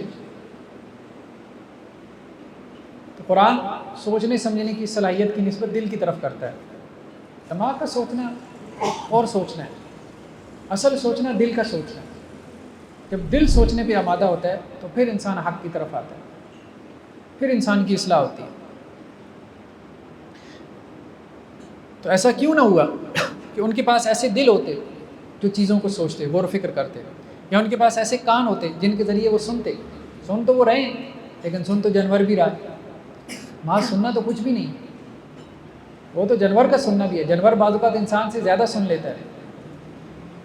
ایک کتا جو ہے اس کی قوت سماعت انسان سے زیادہ ہوتی ہے، کتنی دور کی آواز سن لیتا ہے. ایک گھوڑے کی قوت سماعت انسان سے زیادہ ہوتی ہے، کہ دشمن کے گھوڑوں کی ٹاپوں کی آواز بہت دور سے سن لیتا ہے، انسان نہیں سن پاتا. تو محض یہ جو قوتیں ہیں یہ تو جانوروں میں ہم سے زیادہ ہیں، لیکن یہ سننا مراد نہیں ہے جانوروں کی طرح کا سننا، بس ایک آواز ہے بس آ رہی ہے، نہیں. اس طرح سے سنو کہ اس پہ غور و فکر کرو، سوچو. فَإِنَّهَا لَا تَعْمَى الْأَبْصَارُ وَلَٰكِن تَعْمَى الْقُلُوبُ الَّتِي فِي الصُّدُورِ. دیکھو آنکھیں اندھی نہیں ہوتی، دل اندھے ہو جاتے ہیں جو دلوں کے اندر دھڑک رہے ہیں. آنکھیں نہیں اندھا ہوتی. آنکھوں کا اندھا ہونا کوئی اندھا ہونا ہے، اصل میں تو اندھا وہ ہے جس کا دل اندھا ہو چکا ہے. تو یہ بہت اہم چیز ہے، دل کو زندہ رکھنا. دل کو زندہ رکھنا بہت ضروری ہے. دل کو زندہ رکھنا. دل زندہ ہے تو اس میں ایمان آئے گا. دل مردہ ہو چکا ہے تو وہاں کبھی ایمان پنپ نہیں سکتا، وہاں کبھی ایمان نہیں آ سکتا. تو قرآن نے دل کی زندگی پہ بہت زور دیا. اور دل کیسے زندہ ہوتا ہے؟ نیک لوگوں کی صحبت سے، صحبت صالحین سے. دل کیسے زندہ ہوتا ہے؟ قرآن کے ساتھ تعلق سے. دل کیسے زندہ ہوتا ہے؟ اللہ کے ذکر سے، اللہ کی یاد سے. دل کیسے زندہ ہوتا ہے؟ نماز سے. نیکسٹ آیات میں اللہ سبحانہ و تعالیٰ نے یہ بات کہی ہے کہ بہت زیادہ بحث مباحثے سے بچنا چاہیے. وَلِكُلِّ أُمَّةٍ جَعَلْنَا مَنْسَكًا هُمْ نَاسِكُوهُ فَلَا يُنَازِعُنَّكَ فِي الْأَمْرِ. ہر امت کے لیے ہم نے ایک طریقہ مقرر کر دیا جس کے اوپر وہ چل کر رہنے والے ہیں. پچھلی قوموں کے لیے بھی ایک طریقہ تھا، یہودیوں کے لیے ایک طریقہ تھا، عیسائیوں کے لیے ایک طریقہ تھا. یعنی ان کے یہاں نماز کا اپنا طریقہ تھا، روزے کا اپنا طریقہ تھا. تو اس امت کے لیے اپنا طریقہ ہے. جب آپ صلی اللہ علیہ وسلم کی شریعت آ گئی، شریعت محمدی علیہ الصلوۃ والسلام، تو پچھلی شریعتیں کیا ہیں؟ منسوخ ہو گئی. فلا ينازعنك في الامر. تو اے نبی صلی اللہ علیہ وسلم یہ لوگ آپ سے جھگڑا نہ کریں. انہوں نے کہا ٹھیک ہے بھائی، آپ کی کتاب میں جو نازل ہوا تھا کم از کم اس کے اوپر تو عمل کرو. یعنی یہود و نصارہ کو ہم یہ کہنے کی پوزیشن میں تو ہے نا کہ اگر ہمارا دین اختیار نہیں کرتے، دین اسلام پہ عمل نہیں کرتے، قرآن پہ عمل نہیں کرتے، کم از کم اپنی بائبل بھی عمل کر لو، اس میں بھی کچھ نہ کچھ خیر کی باتیں تو ہیں. تو آپ ان سے دین کے معاملے میں جھگڑا نہ کریں. مطلب اگر یہ کج بحثی پہ اتر آئیں تو ان کے ساتھ کج بحثی نہ کریں، بس دعوت دے دیں. اگر دین کی دعوت قبول کر لیں ویل اینڈ گڈ، نہیں کرتے تو انہیں کہیں بھی کم از کم وہ جو تمہارے پاس ہے اس پہ عمل کر کے دکھا دو. وَدْعُ إِلَىٰ رَبِّكَ إِنَّكَ لَعَلَىٰ هُدًى مُسْتَقِيمٍ. تو آپ اپنے رب کی طرف لوگوں کو بلاتے رہیں، بے شک آپ سیدھے راستے کے اوپر ہیں. وَإِن جَادَلُوكَ فَقُلِ اللَّهُ أَعْلَمُ بِمَا تَعْمَلُونَ. اور اگر وہ آپ سے جھگڑا کرنا چاہیں تو کہہ دو جو تم عمل کر رہے ہو اللہ اس سے باخبر ہے. تم اپنے طور پہ عمل کرتے رہو، ہم اپنے طور پہ عمل کر رہے ہیں. جھگڑے کو پسند نہیں کیا گیا. ہمارے یہاں بھی کیا ہے، جیسے بہت زیادہ الجھنا اس چیز میں، مناظروں میں بہت زیادہ پڑ جانا، اس کو دین نے پسند نہیں کیا. ٹھیک ہے کبھی کبھار کسی کو ایسا مسکت جواب دے دینا کہ جس کا سوسائٹی کے اوپر اثر پڑ رہا ہو، اس کو خاموش کرنے والا جواب دے دینا تاکہ لوگ اس سے متاثر نہ ہو، تو یہ چیز ہمیں ملتی ہے. حضرت ابراہیم علیہ السلام نے جیسے نمرود کو جواب دیا، حضرت موسیٰ علیہ السلام نے جیسے فرعون کو جواب دیا. لیکن اس میں پڑھ کے اپنی زندگیاں ضائع کرنا تو اس کو قرآن نے پسند نہیں کیا. جیسے ہمارے یہاں مختلف اسکول آف تھاٹ، مسالک کے لوگ آپس میں الجھتے رہتے ہیں، مناظرے ان کے ہوتے رہتے ہیں. بس اتنی سی بات ہے بھائی، ہمیں یہ دین سمجھ میں آ رہا ہے، یہ دین کی یہ انٹرپریٹیشن ہمیں سمجھ میں آ رہی ہے، ہمیں یہ ٹھیک لگ رہا ہے، آپ کو وہ ٹھیک لگ رہا ہے تو ٹھیک ہے، آپ ہماری بات پہ غور کر لیں، ہم آپ کی بات پہ غور کر لیتے ہیں. اللہ کے یہاں جا کے معلوم ہو جائے گا کہ کون حق پر تھا، کون غلطی پر تھا. تو بہت زیادہ بحث مباحثے میں پڑھنے سے بچنا چاہیے. دین کے نام پہ زیادہ بحث مباحثہ نہ کریں، بس اپنی رائے سامنے رکھتے ہیں، بس اچھے طریقے سے اس کو پریزنٹ کر دیں. اس کے بعد لوگ مان لیں تو ویل اینڈ گڈ، نہ مانیں تو بھائی ٹھیک ہے، آپ کو جو بہتر لگتا ہے. نیکسٹ آیات میں اللہ سبحانہ و تعالیٰ نے ان کے جو جھوٹے معبود تھے مشرکین کے، آئیڈل ورشپرس کے، ان کی بے بسی کا تذکرہ کیا. یا ایھا الناس ضرب مثل فاستمعوا لہ. اے لوگوں ایک مثال بیان کی جاتی ہے، ذرا غور سے سننا اس مثال کو. ان الذین تدعون من دون اللہ. اللہ کو چھوڑ کے دن سے تم دعائیں کرتے ہو. کبھی وہ بت ہوتے ہیں، بتوں سے مانگا جاتا ہے. کبھی وہ آپ کہہ لیں کہ جی صاحب قبر ہوتا ہے جو قبر میں پڑے ہوئے ہیں، ان سے مانگا جاتا ہے. کبھی اولیاء اللہ سے مانگا جاتا ہے، کبھی انبیاء سے مانگا جاتا ہے، دعائیں کی جاتی ہیں. نہیں، صرف اللہ سے مانگنا ہے. تو جن کو تم پکارتے ہو اللہ کے علاوہ، لن یخلقوا ذبابا، انہوں نے مکھی بھی نہیں پیدا کی. جس کو بھی تم پکار رہے ہو، اللہ نے یہ سب کچھ پیدا کیا، اللہ نے یہ سب کچھ پیدا کیا. تو جس نے پیدا کیا، جو کریٹر ہے، جو خالق ہے، اسی کا یہ حق ہے کہ اس کی عبادت کی جائے. جو خالق نہیں ہے اس کا حق ہی نہیں ہے، اس کا حق ہی نہیں ہے کہ تم اس کو پکارو، اس سے دعا کرو. وَلَوِ اجْتَمَعُوا لَهُ. اور وہ سارے مل بھی جائیں، یعنی یہ تمہارے بت ہیں، یہ سارے مل جائیں تو ایک مکھی بھی نہیں پیدا کر سکتے.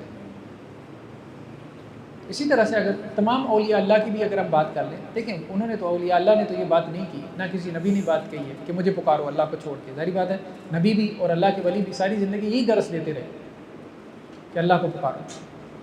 شاہ عبد القادر جیلانی علیہ رحمہ کی کنیت طالبین اٹھا کے دیکھ لیں، اس میں توحید کا چیپٹر اٹھا کے دیکھ لیں تو انسان کو احساس ہو جائے اسی طرح اور جو اللہ کے ولی ہیں ان کی کتابیں اٹھا کے دیکھ لیں، ان کا لٹریچر اٹھا کے دیکھ لیں، وہ تو اسی طرف دعوت دیتے ہیں کہ بھئی ساری زندگی ہم خدا کے سامنے پڑے اللہ سے مانگتے رہے سجدے میں، تو تمہیں کیسے کہہ سکتے ہیں کہ تم ہم سے مانگنا شروع کر دو؟ نہیں، تو خود ان کی تعلیمات اس کے خلاف ہیں جو ان کے نام پہ کیا جا رہا ہے۔ لیکن اللہ تعالیٰ ایک سمجھانے کے لیے بات کر رہے ہیں کہ اگر وہ سارے بھی جمع ہو جائیں، سارے اللہ کے ولی جمع ہو جائیں، تو کیا کوئی مکھی پیدا کر سکتے ہیں؟ نہیں کر سکتے۔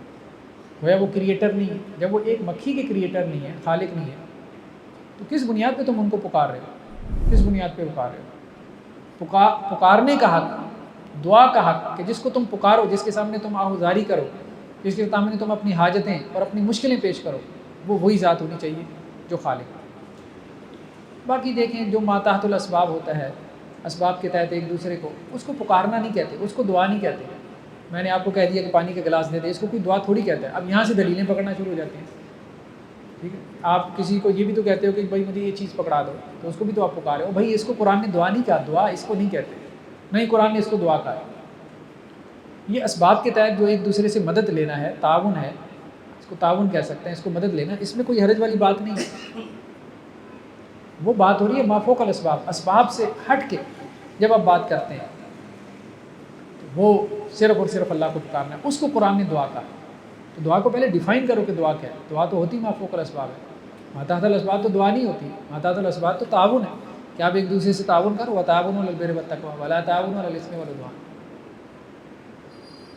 دعا وہ ہے جو ما فوق الاسباب ہے، اسباب سے اوپر ہے، اٹھ کر ہے، دنیاوی اسباب کے تحت نہیں ہوتی۔ تو اس میں آپ جو ہے وہ کسی تو نبی کی زندگی میں اس کے پاس جا کے اس سے دعا کروانا ٹھیک ہے، ما تحت الاسباب ہے، قرآن نے اس کا تذکرہ کیا، کرواؤ۔ کسی حاضر اللہ کے نیک بندے ولی کے پاس چلے جانا، میرے لیے دعا کریں، کرواؤ، کوئی حرج نہیں ہے۔ تو یہ ما تحت الاسباب ہے۔ لیکن یہ ہے کہ کسی قبر پہ آپ چلے جائیں اور اب آپ اس کو کہیں، قبر والے کو، آپ میرے لیے دعا کریں، اور بھائی پتہ نہیں وہ آپ کی بات سن رہا ہے نہیں سن رہا، آپ کو کیا پتہ کہ اگلے جہاں میں کیا ہو رہا ہے، عالم برزخ میں کیا اصول، کیا پرنسپل چل رہے ہیں، آپ کا کوئی رابطہ ہے وہاں پہ؟ آپ وہاں جھانک کے آ گئے کہ وہ اپنی قبر میں زندہ ہیں، حیات ہیں، اور آپ کی باتیں سن رہے ہیں اور آپ کو جواب بھی دے رہے ہیں اور آپ کی اللہ کے یہاں پیش بھی کر رہے ہیں۔ یہ سارا جو آپ نے ایک نیریٹو بلڈ کیا ہوا ہے، اس کی ایک ایک جزئی کون سی قطعی سے آپ ثابت کر سکتے ہیں؟ تو زیادہ سے زیادہ سماع موتا کا ایک مسئلہ بنایا ہوا ہے، سن لیا چلے، اب سن لیا تو اس سے کیا، سننے کا ذکر تو ابو جہل کے بارے میں بھی آ رہا ہے، جب بدر کے کنویں میں پھینکا گیا، صحیح بخاری کی روایت ہے، تو اللہ کے رسول صلی اللہ علیہ وسلم نے ان کو، قریش مکہ کے 70 افراد کو جنہیں بدر کے کنویں میں پھینکا گیا تھا، جو کہ غزوہ بدر میں مردار ہوئے تھے، تو آپ صلی اللہ علیہ وسلم نے ان کو مخاطب کیا۔ تو حضرت عمر رضی اللہ عنہ نے کہا کہ اللہ کے رسول آپ کیسے مخاطب کر رہے ہیں، کچھ سن رہے ہیں؟ آپ صلی اللہ علیہ وسلم تم سے زیادہ سن رہے ہیں۔ تو وہ تو ان کافروں کو کہا تھا، تو کیا ان سے مانگنا شروع کر دیا آپ؟ ابو جہل کی قبر پہ جا کے مدار بنا لیں کہ جو اس کا سننا ثابت ہو گیا۔ عجیب و غریب قسم کے لوگوں نے جو ہے وہ دلائل جو ہے وہ پکڑ لی کہ جو مردہ جو ہے وہ قبرستان میں جا کے آپ کو حکم ہے کہ جی آپ سلام کہیں، تو مردہ سنتا ہے، چلو ٹھیک ہے کہہ دیا سلام، اب اس کا مطلب یہ ہے کہ میں اب اس سے استغاثہ شروع کر دوں، اس سے دعائیں مانگنا شروع کر دوں، یہ نہیں۔ تو یا ایھا الناس ضرب مثل فاستمعوا لہ، اے لوگوں تمہارے لیے ایک مثال بیان کی جا رہی ہے، اس کو غور سے سنو۔ ان الذین تدعون من دون اللہ، جن کو تم اللہ کے علاوہ پکارتے ہو، جن سے دعائیں کرتے ہو، لن یخلقوا ذبابا، وہ ایک مکھی بھی پیدا نہیں کر سکتے، ولو اجتمعوا لہ، چاہے سارے جمع کیوں نہ ہو جائیں، وَإِن يَسْلُبْهُمُ الذُّبَابُ شَيْئًا لَا يَسْتَنقِذُوهُ مِنْهُ، اور اگر مکھی ان سے کچھ چھڑا کے لے جائے، یعنی ان کے سامنے جو حلوے مانڈے پڑے ہوتے ہیں، قبر کے اوپر کوئی حلوے مانڈے لا کے آ گیا اور مکھی اس میں سے کچھ اٹھا کے لے جائے، تو وہ صاحب قبر اس کو چھڑا سکتا ہے؟ اگر زندہ ہوتا تو شاید مکھی مار لیتا، ٹھیک ہے، لیکن چونکہ فوت ہو چکا ہے تو اب وہ کچھ نہیں کر سکتا۔ اس بات کو سمجھو، زندگی میں اور مردہ ہونے میں بہت فرق ہے، بہت فرق ہے۔ جب تک وہ زندہ ہے تو وہ اپنا دفاع بھی کر سکتا ہے، اپنے کھانے کا بھی دفاع کر سکتا ہے، تمہارے حق میں دعا بھی کر سکتا ہے، اور تم اس سے دعا کروا بھی سکتے ہو۔ جب وہ فوت ہو گیا تو اب وہ کچھ بھی نہیں کر سکتا، وہ ہل بھی نہیں سکتا، جواب دینا تو دور کی بات ہے۔ تو اب تم اس سے کیوں مانگ رہے ہو؟ تو یہ جو مرنے کے بعد ایک پورا نظام چلا لیا ہے مانگنے کا، تو یہ بہت بڑا شرک ہے جو ہمارے یہاں پیدا کر دیا گیا، اور پورا اس کو انسٹیٹیوٹ بنا دیا گیا۔ قبریں ہیں، پھر مزار ہیں، پھر بڑی بڑی گدیاں ہیں، پھر ان کی آمدن ہے اربوں کے اندر، پھر اس سے وہ شرک اور پھیل رہا ہے، اور گمراہی پھیل رہی ہے۔ پھر اس شرک کو جسٹیفائی کرنے کے لیے پورے جو ہے وہ علماء کی ماشاءاللہ سے بیجز پیچھے بیٹھے ہوئے ہیں، کیونکہ ان کی روزی روٹی اس سے وابستہ ہے، سیدھی سی بات۔ اب وہ کیا کریں گے؟ انہیں بچپن سے یہی پڑھایا گیا. وہ سارے علماء جو اس کو جسٹیفائی کرنے میں لگے ہیں کسی اہل حدیث مدرسے سے نکلے ہوتے تو کیا کر رہے ہوتے؟ جسٹیفائی کر رہے ہوتے؟ کبھی بھی نہیں جسٹیفائی کر رہے ہوتے.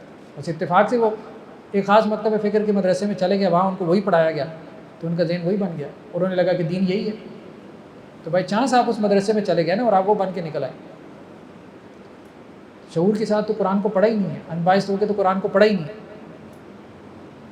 بس جو استادوں کا دین تھا وہی آپ کا دین ہے, وہی آپ کا دین ہے. جو آپ کے استادوں کا دین تھا وہ غلط تھا, ٹھیک تھا, جیسا بھی تھا.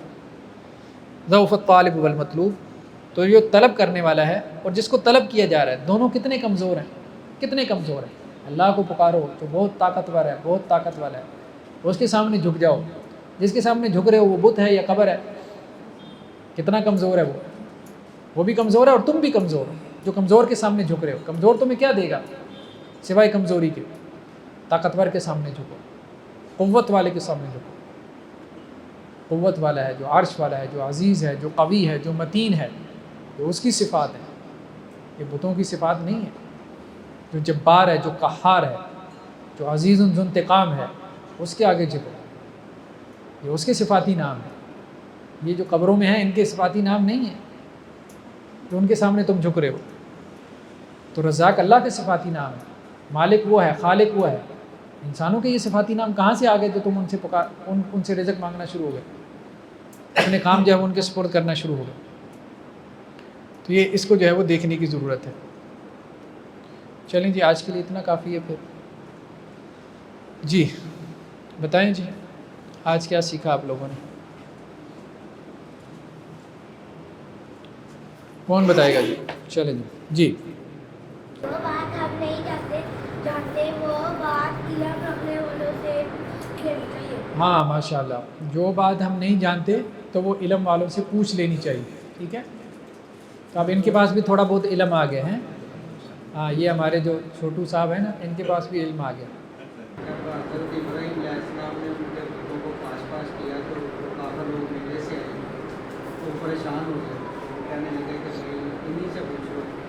تو وہ بڑے حضرت ابراہیم علیہ السلام قالت تو ہی تھا, انہیں سے پوچھو. یہ انہوں نے حضرت ابراہیم علیہ السلام کا قصہ, ٹھیک ہے, کہ حضرت ابراہیم علیہ السلام نے بتوں کو پاش کیا ان کو توجہ دلانے کے لیے. اور جب وہ اپنے میلے ٹھیلے سے واپس آئے تو انہوں نے پوچھا کہ کس نے کیا, تو حضرت ابراہیم علیہ السلام نے کہا ان سے پوچھ لو, اگر یہ تمہارے خدا ہیں تو ان سے پوچھو کس نے ان کو نقصان پہنچایا, کیونکہ تمہارا نقصان یہ دور کر سکتے ہیں, تمہیں یہ نہیں بتا سکتے کہ ان کو کس نے نقصان پہنچایا.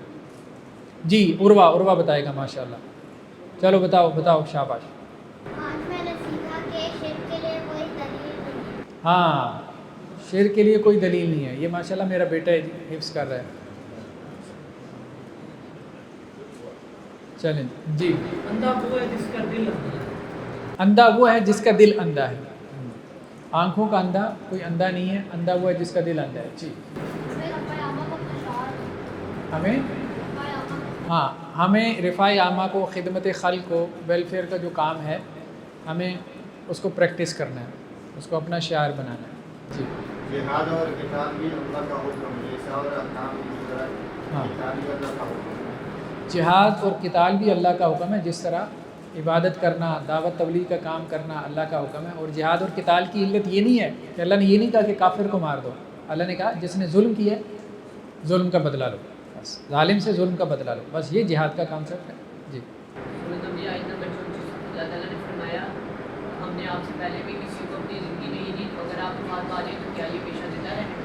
ہاں, تو ہمیشہ کی زندگی اللہ تعالیٰ نے کسی کو نہیں دی, ہمیشہ کی زندگی اللہ نے کسی کو نہیں دی. جی اس کائنات کو اللہ تعالیٰ نے کھیل تماشے کے لیے نہیں بنایا, اس کے ایسے مقصد نہیں ہوا. ہاں, اللہ نے یہ بات بیان کی ہے کہ یہ زمین, یہ انسان, یہ چاند ستارے, یہ آسمان, یہ اللہ نے کھیل تماشے کے لیے نہیں بنایا کہ معاذ اللہ تعالیٰ کو فارغ بیٹھا تھا, اللہ تعالیٰ کو مصروفیت کے لیے کھیل چاہیے تھا, بلکہ یہ اللہ تعالیٰ کی با مقصد تخلیق ہے, پرپسفل کریشن ہے. اور مقصد کیا ہے؟ انسان کا ٹیسٹ, ٹرائی, اور اس کے بعد قیامت میں تاکہ اس کو ریوارڈ ملے. جی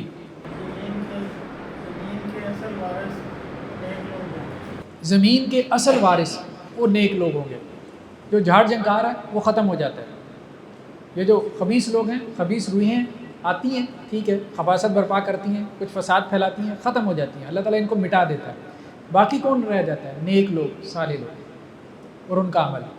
دین کو خواہش کے مطابق نہیں بنانا بلکہ خواہش کو دین کے حکم کے مطابق ہاں، بنانا. دین- آسان دین کو کرنا اور مشکل کو نہیں کرنا. دین کو جو ہے وہ خواہش کے تابع نہیں کرنا بلکہ اپنی خواہش کو دین کے تابع کرنا. جی ہر چیز اللہ سے مانگنی چاہیے اور دوسری مانگنی چاہیے. ہر چیز اللہ سے مانگنی چاہیے. دعا ہمیں صرف اللہ سے کرنی ہے. اللہ کے سامنے گڑ گرانا ہے, اللہ کے سامنے رونا ہے. کچھ بھی ہمیں چاہیے اللہ کے سامنے سجدے میں پڑ جائیں, 2 رکعت نفل نماز پڑھیں, اللہ سے مانگیں. نہ قبر پہ جا کے کسی سے مانگنے کی ضرورت ہے, نہ بت کے سامنے ماتھا ٹیک کے اس سے مانگنے کی ضرورت ہے. جی حضرت ایوب نے 17 سال تنہائی میں اللہ سے وہ دور گئی, ہاں. اور وہ میں ایک سوال پوچھنا چاہ رہا ہوں کہ اندیکھے خدا سے اتنی زیادہ اٹیچمنٹ کیسے ہو جاتی ہے؟ یہ حضرت ایوب علیہ السلام 17 سال تک اللہ کے ساتھ ان کا جو ہے وہ تعلق رہا اور آزمائش میں انہوں نے صبر کیا. ٹھیک ہے, تو بہت بڑی بات ہے, بہت بڑی بات ہے. 17 سال کے بعد اللہ تعالیٰ نے جو ہے ان کی دعا کو قبول کیا. تو انہوں نے سوال یہ کیا ہے کہ خدا کو ہم دیکھ نہیں سکتے, جب ہم خدا کو دیکھ نہیں پاتے تو خدا کے ساتھ اتنا تعلق کیسے قائم کر سکتے ہیں؟ تو یہ بات ٹھیک ہے کہ ہمارا جو نظام تعلق ہے وہ حواس کے اوپر کھڑا ہے. ہمارا پورا جو نظام تعلق ہے, ریلیشن شپ ہے, ہمارا جو ریلیشن شپ کا ہمارا سسٹم ہے وہ سینسز کے اوپر کھڑا ہوتا ہے. مطلب میں بچے کو دیکھتا ہوں, ٹھیک ہے, تو بچے کو دیکھ کے مجھے اس کے اوپر پیار آتا ہے نا, تو میں اس کو سینے سے لگاتا ہوں. میں اپنے بچے کو ٹچ کرتا ہوں, اس کا لمس محسوس کرتا ہوں, تو پھر مجھے فیلنگ ہوتی ہے اس کے بارے میں. ٹھیک, تو یہ حواس کے اوپر ہمارا نظام محبت ہے. خوبصورتی, آپ خوبصورتی دیکھتے ہیں تو وہ آپ کو اٹریکٹ کرتی ہے نا. تو اللہ کو تو ہم دیکھ نہیں سکتے, اللہ کو ہم ٹچ نہیں کر پاتے, ایون کہ اللہ کو ہم امیجن بھی نہیں کر سکتے, سوچ بھی نہیں سکتے. ایک یہ ہوتا ہے نا, چلے کوئی خیالی محبوب آپ ذہن میں لے آئیں تو آپ اس سے بھی محبت کر لیں گے. تو اللہ کے بارے میں تو یہ ہے کہ جو امیج ذہن میں لے کے آئیں گے تو سب سے پہلے تو یہ کہا جائے گا کہ یہ امیج ڈیلیٹ کرو, اللہ کی امیج نہیں. ٹھیک ہے, تو پھر اللہ سے کیسے محبت کر کے دکھائیں, یہ ایک اہم کوشچن ہے. اس کے اوپر میں نے 80 صفحات لکھے ہیں, وہ آپ پڑھ لیں. ابھی بہت مشکل ہے اس کو, سائنس آف ریلیشن شپ کے نام سے, سائنس آف ریلیشن شپ, تعلق کی سائنس. یہ کتابچہ ہے, میری ویب سائٹ پہ پڑا ہوگا, drhafizmohammadzubیر.com کے نام سے ہے نا, تو وہاں تصانیف کی سیکشن میں جائیں نا, وہاں آپ کو ملے گی. تو وہاں آپ کو ایسے غور سکھائے گئے ہیں کہ یہ کیسے پاسبل ہے, کیسے ممکن ہے. سوال اچھا ہے, جواب لمبا ہے. جی قاری صاحب آگے. جی نیکسٹ. علیہ السلام نے بھی 40 سال اللہ کے ساتھ قدم جوڑے رکھا تو اللہ تعالیٰ نے پھر حضرت یوسف علیہ السلام کو حضرت یعقوب علیہ السلام کا بھی معاملہ یہ تھا کہ 40 سال تک جو ہے اللہ کے ساتھ تعلق جوڑے رکھا. تو اللہ کے ساتھ جو تعلق ہے وہ ذہنی نہیں ہوتا, آسان الفاظ میں ذہنی تعلق نہیں ہوتا, قلبی تعلق ہوتا ہے. تو قلبی تعلق کو کوئی امیج نہیں چاہیے. ٹھیک ہے, قلبی تعلق جو ہے وہ وجودی ہوتا ہے, پورا وجود اس کو جو ہے وہ محسوس کرتا ہے, ہو جاتا ہے. اس سے پہلے عمر دیکھو جی, ایک قانون ہوتا ہے شریعت ہو جگہ, اس ہمارے لیے نبی کریم صلی اللہ علیہ وسلم کی زندگی شریعت ہے ہمارے لیے قانون ہے. اللہ کے رسول صلی اللہ علیہ وسلم کی زندگی ہمارے لیے کیا ہے, ایک قانون ہے, ایک شریعت ہے. آپ صلی اللہ علیہ وسلم کا جو اسوہ ہے وہ ہمارے لیے ایک رول ماڈل ہے, آپ کی سنت ہمارے لیے ایک رول ماڈل ہے.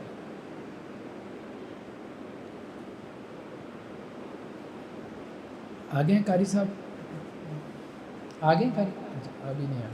چلیں کوئی کوشچن ہے تو کر لیں قاری صاحب. ایک اور بات پوچھنی تھی, یہ جو آپ نے حضرت سلیمان کی مثال دی تھی کہ وہ معاملہ فہم تھے, وہ بکریاں ان کو دے دیں, کھیت ان کو, جی یہ بزنس کے پوائنٹ آف ویو سے کیا اس کو کہیں گے ہم, یعنی پارٹنرشپ کہہ لیجیے یا کوئی یہ پارٹنرشپ تو نہیں, کہنا اس کو کیا کہیں؟ نہیں پارٹنرشپ تو نہیں تھا. آپ یوں کہہ لیں کہ یہ ایک مسئلے کا حل تھا, مسئلے کا حل تھا. اب دیکھیں ایک بندے کی جو کھیتی ہے اس میں دوسرے کی بکریاں چر گئی, تو اب یہ بات سمجھ میں آ رہی ہے کہ اس کی کھیتی جو اس کو نقصان پہنچا ہے تو وہ اس کو کیا کرے, پورا کرے اس نقصان کو. تو وہ کیسے پورا کرے گا, ظاہر بات اس کے اوپر اسی طرح سے محنت کرے کھیتی کے اوپر, تاکہ وہ دوبارہ وہ فصل اسی طرح سے تیار ہو جائے جیسے وہ پہلے تھی, اب اس کو لوٹا دے, تو اس کا نقصان پورا ہو گیا. اب اتنے میں اس کی جو بکریاں ہیں وہ دوسرا کھیتی والا اپنے پاس رکھ لے اور اس سے فائدہ اٹھا لے, کیونکہ اس کی کھیتی تو اب اس کو بھی تو نقصان ہوا ہے نا, وہ اس کا نقصان اس طرح سے تو پورا کر رہا ہے, لیکن وہ جو درمیان میں وقت کا نقصان ہے وہ کیسے پورا ہوگا. تو وقت کا نقصان اس طرح سے پورا ہوگا کہ وہ اس کی بکریاں اپنے پاس رکھے اور ان بکریوں سے فائدہ اٹھائے, لیکن ان بکریوں کا ذمہ بھی اس کے اوپر آ رہا ہے, چارے وغیرہ کا. ایسا نہیں ہے کہ صرف اس سے فائدہ اٹھا رہے ہیں. ایک بندے کی